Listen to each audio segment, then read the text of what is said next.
time is it? 9 o'clock on a Saturday? Let's go. All right. Myself situated here.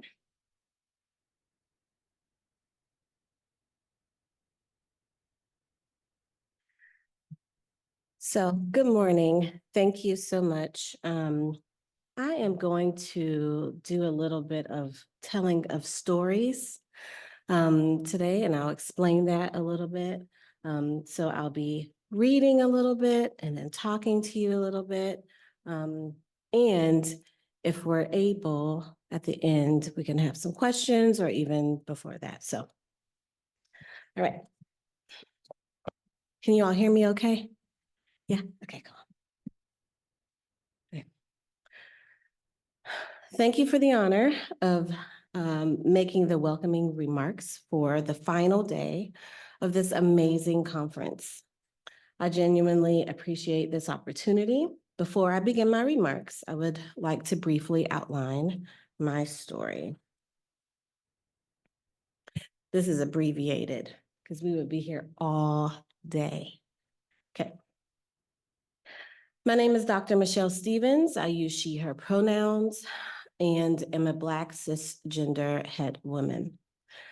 I am a mother of 3 humans, 1 dog, 1 cat, and many, many, many plant babies. I am a first-generation college graduate and the first in my family to earn a graduate degree. I am a counselor who specializes in the impacts of personal and historical trauma, a counselor educator, and a fighter for justice for the unheard and undersupported. Education is my superpower. I'm also pretty flexible. Y'all see that? Okay. Education is my superpower. It's how I stand strong. It's how I fight hate, homophobia, and institutionalized racism. By using my privileges, I strive to empower those whose voices are ignored and attempted to be silenced.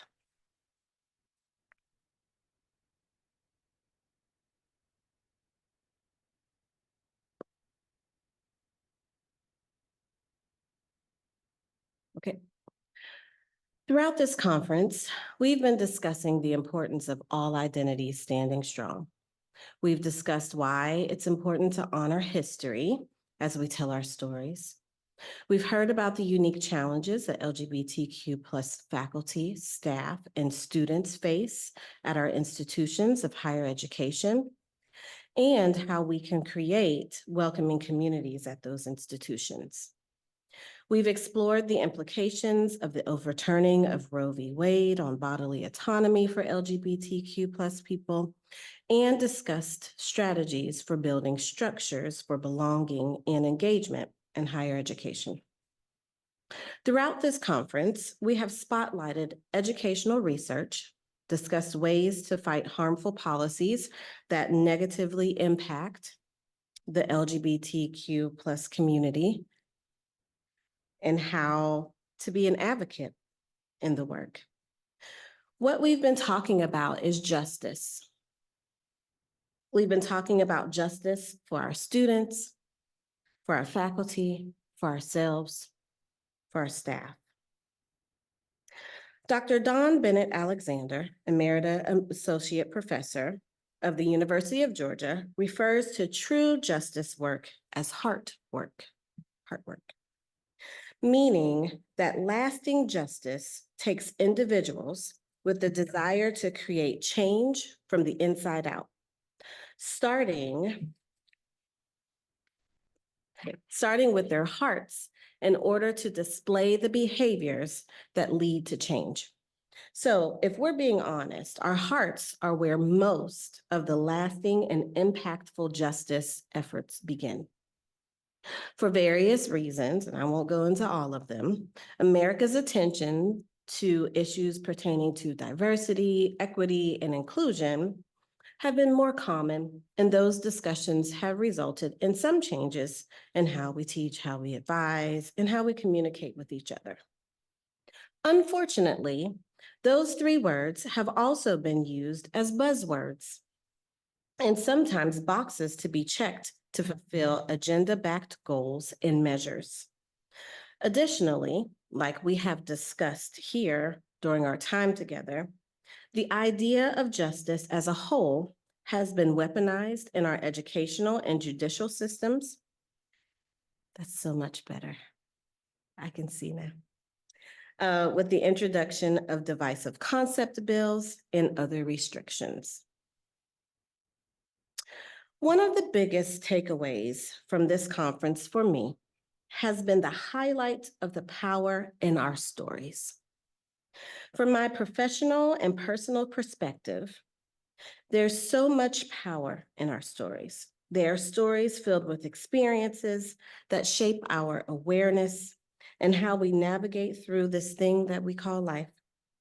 I would argue that understanding a person's story, their aspects of culture, and appreciating their worldview is a foundational step to striving towards justice. Would y'all agree? Yeah. Zoom, you agree? Okay. So let's talk about, see if I have a slide for this. Yep. So let's talk about the importance of focusing on culture as a means of justice and focusing on the story. So focusing on how someone's worldview, that is the lens through which someone sees the world, will impact their academic experiences is the foundation of not only justice in higher education, but justice in society. What I'm referring to is an educator, an administrator's, a staff member, another student's ability to have an understanding of their own cultural existence and how that impacts who they serve. I'm talking about having a desire coupled with action to research best practices and to humanely connect with the cultural being with whom we teach, we work, and we serve. Gaining the skills to practically connect and impact others with cultural empathy, genuity, and acceptance is justice. It's not just making a very nicely worded diversity statement or putting a rainbow on a website. It's finding out why it's important not to assume a person's pronouns and genuinely trying not to make the same mistake repeatedly. It's understanding that taking the stance that focusing on differences further pushes us apart is not only invalidating for someone whose difference is what makes them who they are, but that it's hurtful and it's a form of erasure. Implementing justice efforts in higher education is making sure that anything we do pertaining to diversity is first, as it sets the foundation for the rest of the work that we do. It shouldn't be something thrown in at the end or on the syllabus, just on the syllabus.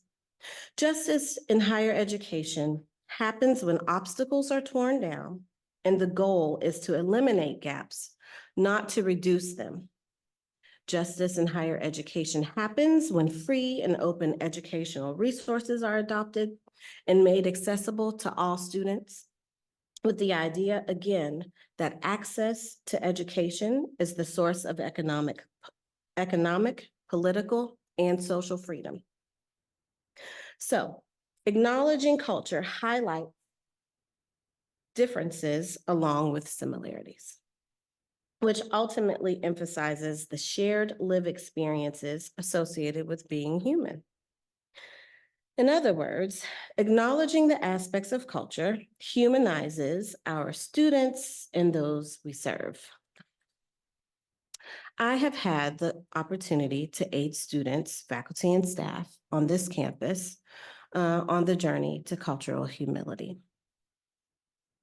So I'll talk a little bit about what that is. Any questions so far on the story, the power of our stories?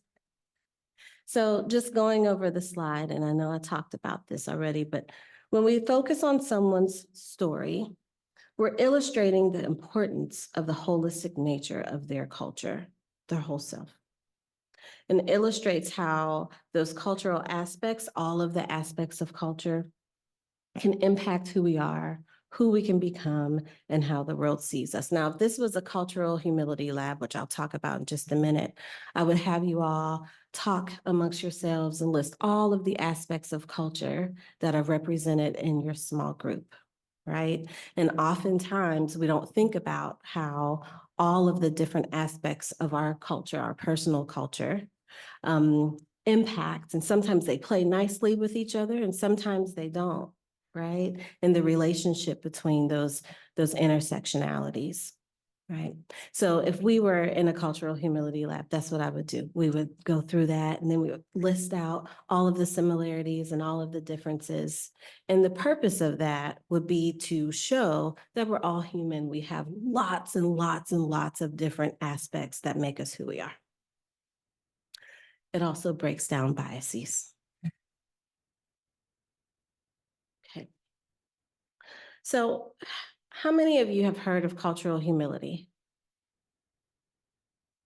Yeah. That's good. That's good. So when we think about cultural humility, think about, kind of go backwards a little bit. Think about cultural competency. What are some things you think about when you hear the word competency? I hope I'm allowed to do this. I'm an educator, so I have to interact.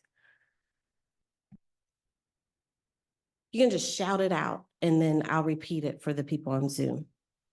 When you think about competency, the word competency, what comes up? Say it again.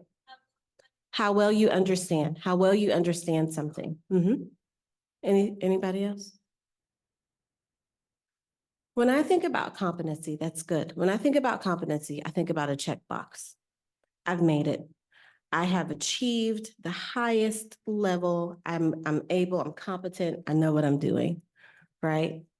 When we think about cultural humility, it takes it a step further, and we'll talk about that, okay? Thank you. Cultural humility, developed by doctors Melanie Tervalone and Jan Murray Garcia in 1998, is the ability to interact, to work, and to develop meaningful relationships with people of various cultural backgrounds. The road to cultural humility requires us to focus on understanding and acknowledging our own cultural values, biases, and attitudes towards cultural differences. Additionally, we must understand cultural practices and worldviews that differ from our own, while respectfully interacting with and understanding people from various cultural backgrounds. So when we talk about the ability to interact, to work, and to develop meaningful relationships, what that means to me is seeing the person for them and being able to accept the person for who they are. Right? I said I'm an educator. I'm also kind of an administrator. And it's important when we think about things as we're having these conversations and folks are going to be watching the recordings. My colleagues, my other faculty members, it is important for us to accept people for who they are, period, right? And so it's not just saying that we support someone, it's the doing. And that's what cultural humility is. It's the action, it's the intentionality behind it, and it's the acknowledgement of forever being a lifelong learner in learning about other people's journeys and accepting them. It's thoughtful and intentional, and the interaction is with an understanding of people from various backgrounds and respecting those cultural differences. Any questions about cultural humility? Okay. So imagine a space where we use the term cultural humility rather than cultural competence. The usage of cultural humility honors the lifelong processes of self-reflection that is involved in genuinely understanding cultural differences and goes multiple steps further than simply obtaining knowledge. Embracing the lifelong process of self-reflection takes us one step closer to justice, one step closer to educational spaces being just, impartial, and fair. So, how is cultural humility, justice, and the power of our stories all connected?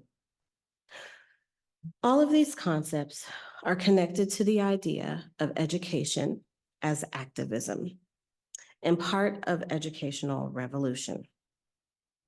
Some would say that the idea of cultural humility and humanizing others, students, faculty, staff, is an oversimplification, an oversimplified and unrealistic answer to some of the systemic and historic issues that have ultimately contributed to the injustices that negatively impact the LGBT plus community and plague our educational systems today. I disagree. Going back to the heart work that I mentioned at the beginning of my remarks, I would say that cultural humility is not simple. And sometimes it's hard because we first have to face our own biases and fears that sometimes hinder us from being seen and seeing others beyond their differences. So, in my fight for justice, I encourage faculty, administrators, staff, and students to do the hard work of self-reflection, to identify their social identities, and reflect on the various ways those identities become visible or more keenly felt at different times. I encourage them to reflect on how those identities impact the ways in which others perceive or treat them as well. In my fight, I encourage them to connect with others from a culturally humble perspective, which does aid in true learning and application of knowledge and is a step towards justice in higher education. Okay. I'm not done yet, I promise. That's just the slide. So this conference is important because it highlights the stories of our students, our faculty, our staff, children, our loved ones, our friends, our counselors, our teachers, people. It reminds us of the importance of telling our stories or listening to others' stories and believing them. It reminds us of the importance of standing strong. As an academician, which I am that, of course, I looked up the dictionary's definition of strength. So what I found was the quality or state of being strong, the power to resist force, toughness, the power of resisting attack. We talked a lot about the attacks that are being made against education, against truth. And what we're doing is resisting by standing and talking and sharing stories and learning and growing together. So by gathering together, telling our stories, telling your stories, making a plan, coming up with strategies, right? Making connections with folks on Zoom and then connecting with them later, and celebrating each other during this conference and beyond. We are standing strong. We're fighting for justice with truth, cultural humility, and the power of resistance. So I saw a couple of folks taking pictures of that, and I love that. Has everyone seen the first image, something like it? Yeah. Again, I'm an educator, so I'm gonna ask y'all to talk. So the first one, what do you notice? The very top, there's a person in a chair. There's a person who's a little shorter than the person on the left. And they're all reaching. Yeah, I love that. It's available, but not everyone can access it. What else do you notice?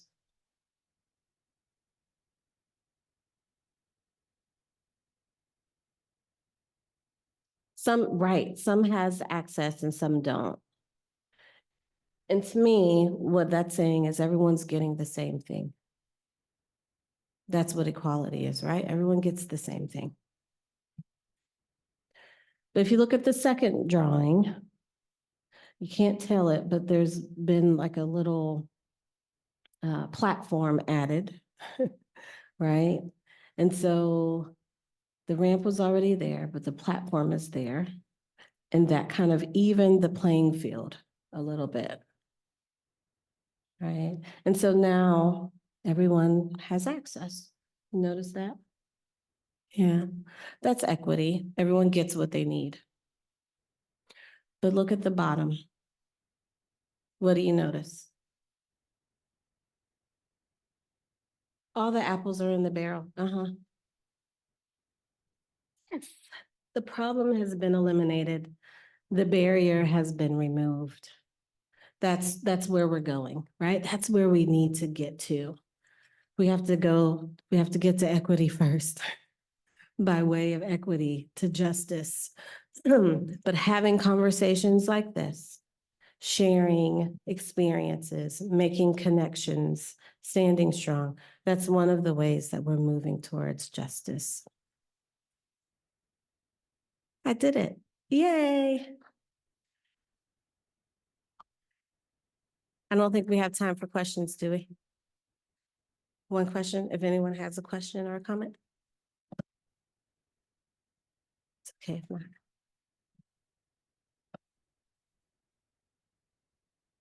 I'm good. Thank y'all.